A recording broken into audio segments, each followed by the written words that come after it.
What's up, everybody? It's your favorite show, Get a Bucket. I'm your host, Train, as usual. Hope you're all having a wonderful, wonderful day. Now, today, we're going to talk about two big topics, right? So let's go ahead and go right on into it. The first one, NFL Super Bowl.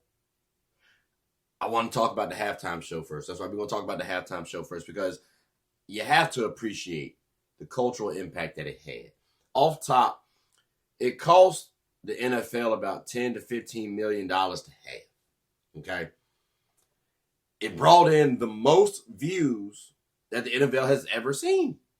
Now, Kendrick Lamar's halftime show last year, it was at 133.5 million views, right?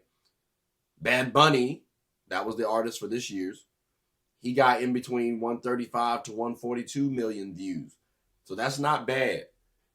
And again, we got the cultural influence. Like, the Spanish wave is not about to. It's been hitting. It's been hitting. And I've heard some gripes like, oh, we couldn't understand it. Okay, well, there's a few couple million people that did. And that's what matters. You're expanding the game. Now you're making Americans want to learn different languages. Is that not important? Because we also look at other cultures learning the English language. And we highlight that. So why can't we learn different languages? I don't know.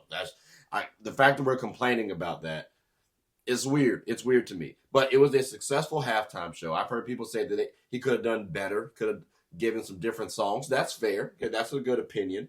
I still like the vibe that he gave. You had a wedding during the halftime show. Like, dude, that was pretty spectacular. Like what he did, I'm not mad at Bad Bunny. I'm not gonna lie to you. He might have made me more of a fan. So maybe I might start listening a little bit more to Bad Bunny. But overall, thought the halftime show was good. Now, getting into the game right fast, right? Because you had the Seahawks versus the Patriots. Seahawks did end up winning 29-13. That was the final score. You got to tip your cap and give kudos to the Patriots for getting there, right? Shout out to Drake May. It looked like he did his thing. 2 touchdowns, 2 interceptions. That's cool. There were some memes out there, some good ones, right? Like there was a Drake Bell meme out there. That was funny. Like, I never thought that it'd be so simple. But, like, that was a good one. I'm not going to hold y'all. But I can't go too badly at Drake May because, again, it was a good overall effort by the Seattle Seahawks. Also, players like a Sam Darnold, right? I think that storyline of patience. Remember, like, he's played in 8 seasons. Shout out Kobe Bryant. Like, that's spectacular. But like I said, ladies and gentlemen, the Seahawks, they had a balanced team effort. Let's look at the defensive end, right? Elite, off top. DeMarcus Lawrence. You got Cowboys ties. So for those of y'all who like to slander Cowboys, hey, DeMarcus couldn't get it on the Cowboys, but he did with the Seahawks. You can go that route. Kobe Bryant, number 8. That's right, number 8 actually on defense. And his name is, in fact, Kobe Bryant. Shout out to my Lakers, right? He had 4 total stats, 3 total sacks, and 1 pass defended. And if you add those numbers up, that again equals 8. Again, shout out Kobe Bryant. Good defensive effort, but the defense did hold the Patriots to 13 points. They almost went scoreless. It wasn't until like the last quarter that they really started scoring, honestly. It was kind of crazy. So again, the defense, it was elite. The offense, they had a good run and solid pass game. Darnold was number 16 out of the last 25 years of quarterback passing ratings, according to StatMuse. And then Kenneth Walker, their running back, he's number 8 all time in Super Bowl rushing yards. And he earned Super Bowl MVP. Shout out to Kenneth Walker. And again, that reference to number 8 is still there. So we got to throw that out there. The special teams.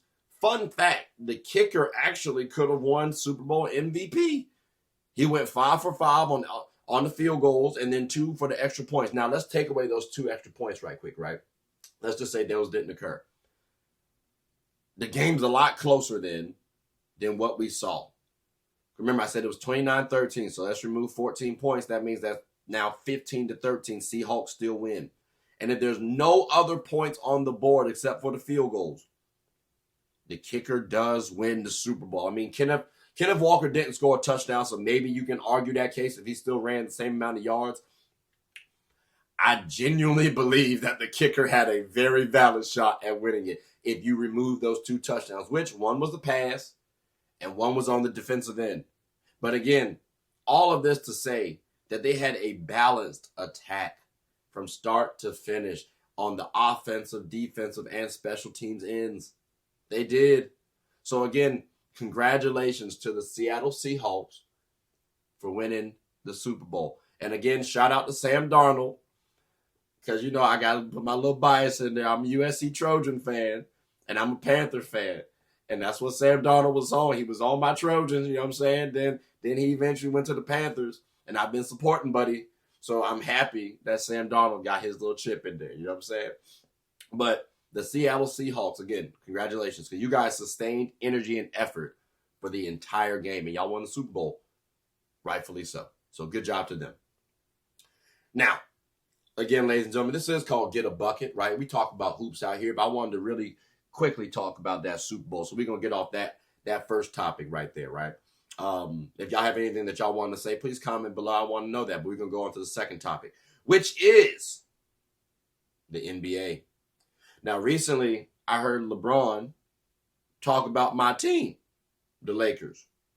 And he said, we're not a championship team. I agree with him. I do. I've been saying that too for the longest. I don't think we win the championship this year. He said, and I quote, we can't sustain energy and effort for 48 minutes, and they can. And when he said they, he's talking about the Oklahoma City Thunder, because we recently just played them and lost by 9. Now, for context, OKC was without Shai Gilgeous-Alexander, and we were without Luka Doncic. So I'm not overly mad at it. It's a 9-point loss, but it makes you think too, well, damn, what would have happened if both of them played? Would it have been a similar result? I think so. And again, he said, we can't sustain energy and effort for 48 minutes. Now, that got me thinking, just who in the world are the contending teams in the NBA? And I started looking at the listings. I got some honorable mentions, and I got a list of contending teams. So we're going to start with the honorable mentions, right? And this is in no particular order, too, for the honorable mentions, ladies and gentlemen. Might not be an order for the contending teams either, but we'll see how it goes. I'll see what's on my heart. But honorable mentions, we got to talk about the Spurs. Now, again, the barometer that we're using is who can sustain energy and effort for 48 minutes. And I think the Spurs can do that. The issue is their age, because they're a little young, especially where it counts, and their playoff experience. That matters. Wemby has not been in the playoffs yet. You got a couple players who have been, Luke Cornett, Harrison Barnes, De'Aaron Fox, right? They played in there. But the bulk of the team really has not. And you got to wonder, okay, how do they play when it comes to the playoffs? So that gives me my calls for pause for the Spurs. If there is a world where they do win the championship this season, I think we're a season too early, because I still think Wemby is a little light in the tail. And I've been saying it's going to take him about 4 years maybe to get where he needs to be strength-wise, skill-wise. I think he's closer than what we might want him to be. I think he's right there for skill-wise. He's going to get better, but the physicality aspect, that's what he needs to improve. And bigs usually take about 5 years. I think because of who he is, it might happen in 4. So I'm expecting them starting next year to be contenders, just not this season. But they got the pieces, though. Another team to talk about for honorable mentions, we got the Celtics. And we got to remember, ladies and gentlemen, okay, this team did lose Kristaps Porzingis, Drew Holiday. Those were key players on their championship team. They also lost Jason Tatum to injury. Now, they are still number 2, number 3 in the East. And they're 3 in the East. They've gone as high as number 2 in the East.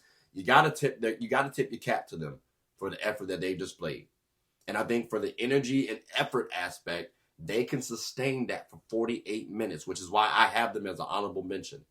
Losing someone like JT, that is a lot. And I would say the same thing if they had JT and lost Jaylen Brown. But at least they got one of them.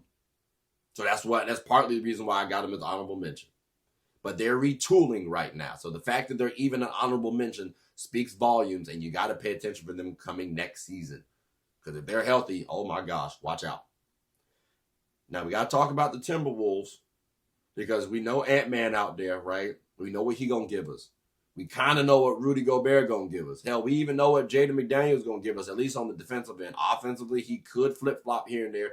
But the real X factor for me is Randall. Do they give the energy and effort for 48 minutes? Yes, I do believe they can.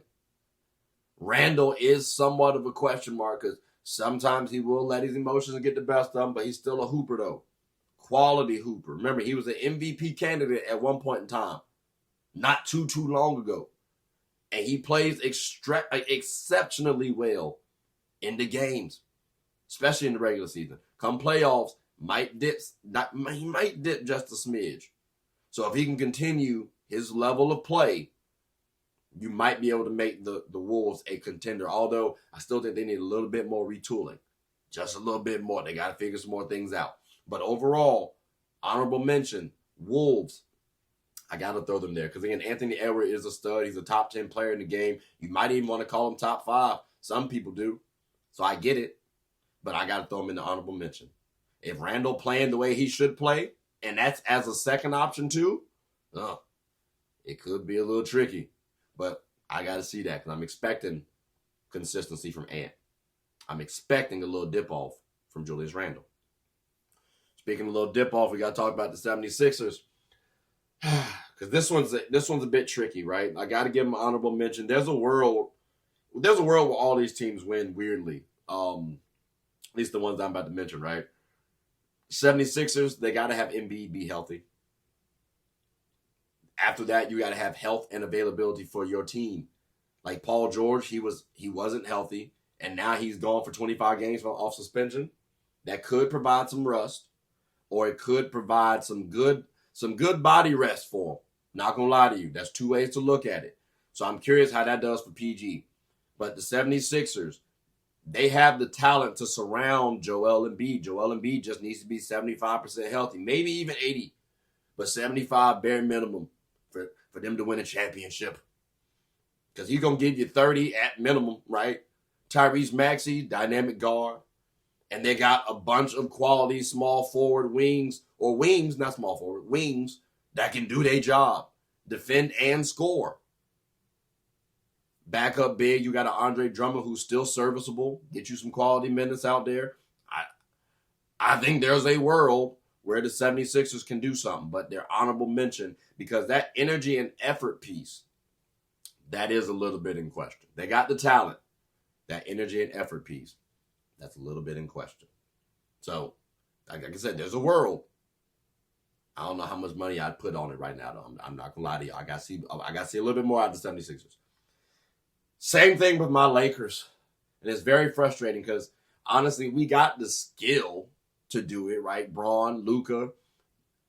Those are two polarizing players still. Now, I would like it if we can get LeBron James off my team, don't get me wrong. But again, he's still a quality player. Like, you got to say that at least. Austin Reeves, overrated. Personally, I thought we should have flipped him for another player. Maybe we can do something in the offseason. Let's see what happens. But I don't like Austin and Luka paired on the same team. That's our backcourt, which means our backcourt getting cooked because they're not defending anybody for real. So, again, we got to get lucky as a team. Like, we would lose to the Wolves. We would lose to the Nuggets, to the Rockets, to the Thunder. Like, those are 4 teams right there that we would eventually have to see. So, like I said, man, we got to have some luck go our way. Because that energy and effort, even Braun said we can't sustain it for 48 minutes. And he's partially talking about himself too, by the way. You know what I'm saying? Like, what? All right, let's go on to the next team, girls. If not, I'm going to be talking about my boys all damn day. Cavs. To be honest, this is going to be a short and sweet one. And I've said this before, and I'm going to keep saying it. Evan Mobley has to be their best player on the team. Has to. And that's especially the case because they got James Harden now. James Harden can pass the ball. Donovan Mitchell can score the ball. We know that. I don't believe in Donovan Mitchell being your best player if you're thinking you're trying to win a championship. He has never been to the conference finals. And for a player who's been called overrated, Tyrese Halliburton's been there already. We've seen Anthony Edwards get there already. Devin Booker's gotten there before. At what point in time will we see Donovan Mitchell get there? And I keep hearing, oh, he doesn't have help. Well, Evan Mobley helped his ass out last year. He played in 4 games. And you mean tell me out of the 5, y'all can only win 1? Given 18 and 10? I don't know. That's kind of tough. That's kind of tough. So, again, I don't believe in the Cavs getting over the hump unless Evan Mobley is their best player. And I don't know if that's going to happen. So I personally don't believe in the Cavs. That energy and effort piece, it might have been there if they didn't trade for James Harden. Because that effort piece might dip for Harden personally. Definitely the energy piece. He don't defend, man. He don't defend. So how can we say we give him maximum effort if he don't really defend? I'm just saying. And another honorable mention, the Magic. For me, it's health and cohesion. Because again, ladies and gentlemen, the health aspect, it has been questionable. Like, Jalen Suggs was injured. Paolo was injured. Franz was injured. Was Desmond injured? I don't even remember, but he was the newest guy on the damn team, which leads to cohesion. Because they won a game and then lost a game and then won a game and then lost a game. Like, it was tough for them to muster up back-to-back wins, which tells me there's a little bit of shakiness, but also, too, y'all are winning close games, to be clear. And that energy and effort is there. They're a young team still. So that's definitely there. And they're on the up and coming. I can't hold y'all. Like, next season, I think there's a little bit more promise out of them next season than there is this season. If they're healthy, though, they could surprise some teams because the East is wide open, to be clear. I just have them as an honorable mention. I can't put them as a contender because of that cohesion piece and that health factor. They give effort and energy. I got to give them that. They got the skill. I got to give them that. But that health and cohesion is a big thing for me personally. So, the Magic, honorable mentions. But y'all heard all my honorable mentions now, ladies and gentlemen. We got Spurs, Celtics, Wolves, 76ers, Lakers, Cavs, and Magic. Okay? So now, we're going to go to the contending teams. Yeah, we got to go here. Pistons. I got to say this because they're at the top of the East. But for me, the age and the playoff experience does make me wonder, will they be a champion? Like, could they lose in one of the early rounds? That could potentially happen depending on who they go up against. So the Pistons are a team that I could see winning and I can see losing early, all because of their playoff experience and age. They're here earlier than I expected. I'll give them that. They have what it takes. They sustain energy and effort for 48 minutes. They've also had some injury issues themselves too. So as long as they're healthy, they got a shot.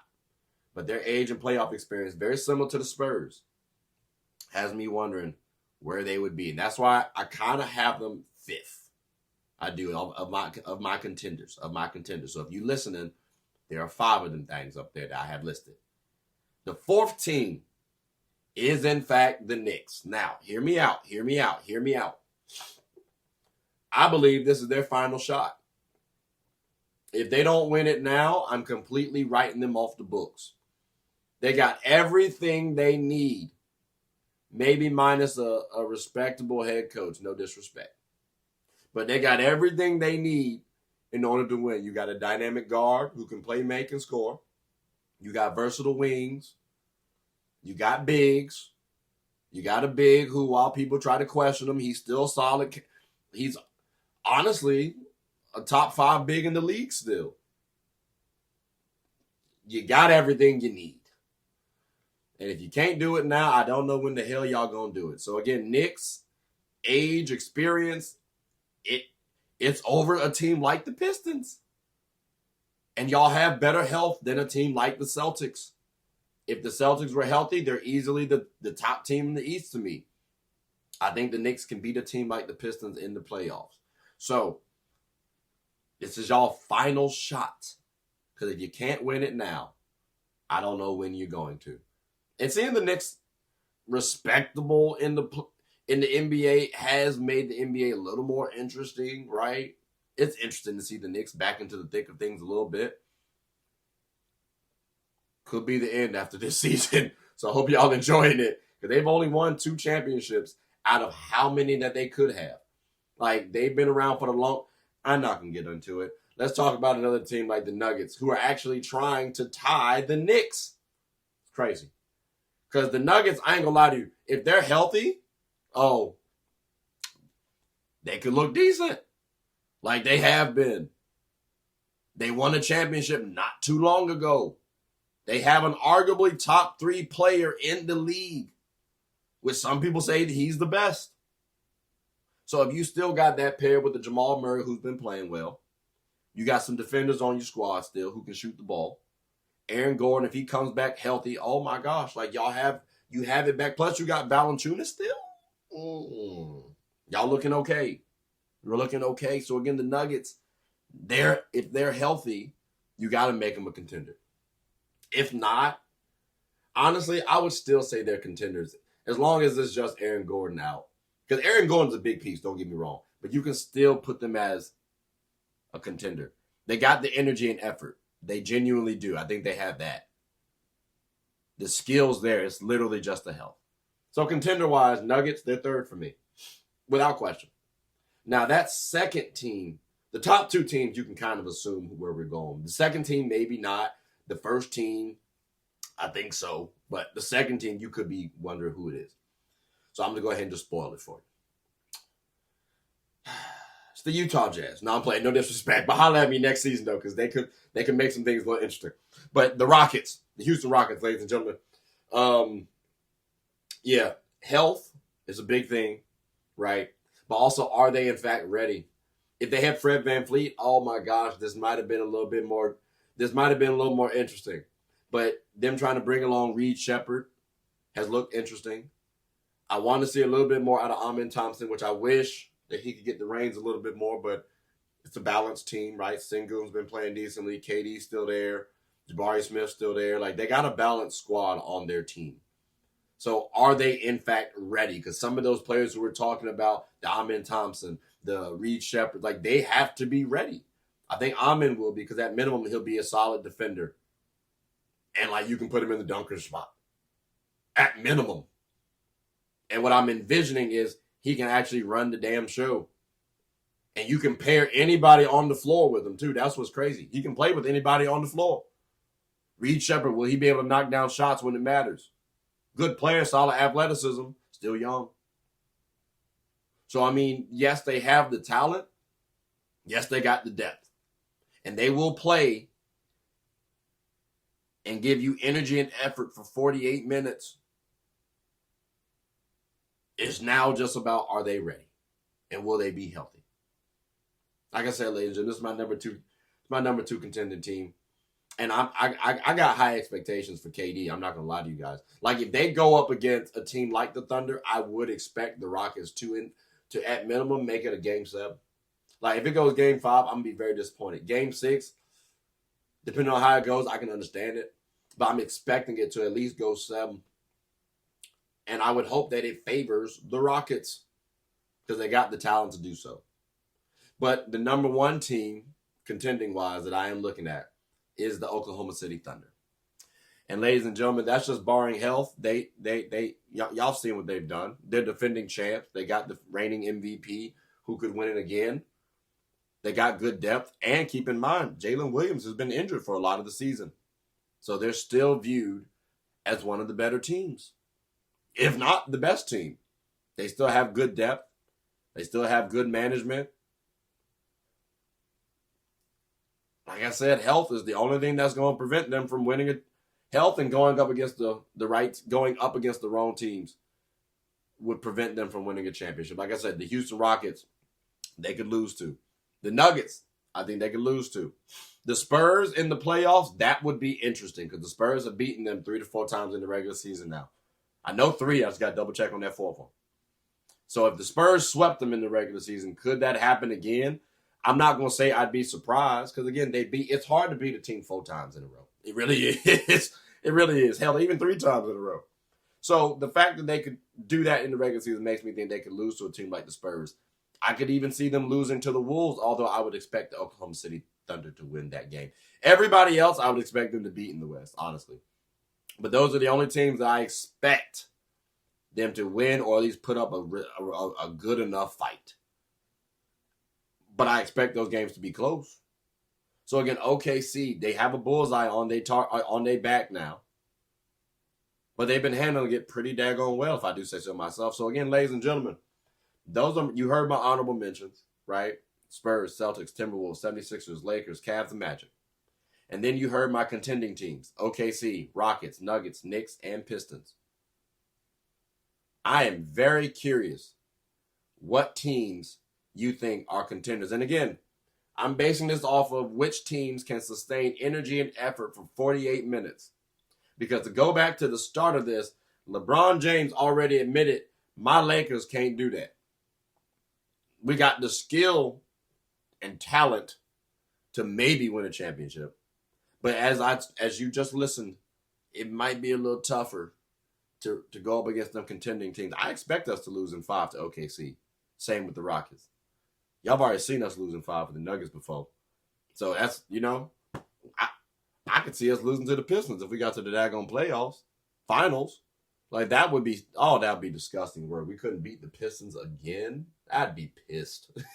I would be pissed. So again, and the Knicks, damn, actually, that would be interesting. That would be a little interesting to see. I could see the Knicks still winning that one too. That's crazy.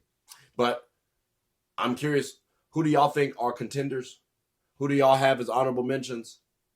I want to hear it. I want to hear your thoughts. So please, ladies and gentlemen, make sure to like, subscribe, comment, and tell anyone who's anyone about the show. My name is Trey. I'm the host of Get a Bucket. That is all that we have. Hope y'all enjoyed it. Hope y'all enjoyed the talks about the Super Bowl as well as the contenders for the NBA currently. We'll talk a little more about the contenders at another time, but hope y'all enjoy this. Like I said, pay attention and get ready because we also will be talking about the All-Star game coming up, give some predictions, give some gripes maybe. Maybe I do a recap afterwards. We'll see what happens, but I'm giving y'all a little foreshadow, so, stay tuned. But like I said, ladies and gentlemen, hope you all are having a good one, and thank you all for listening. Take care.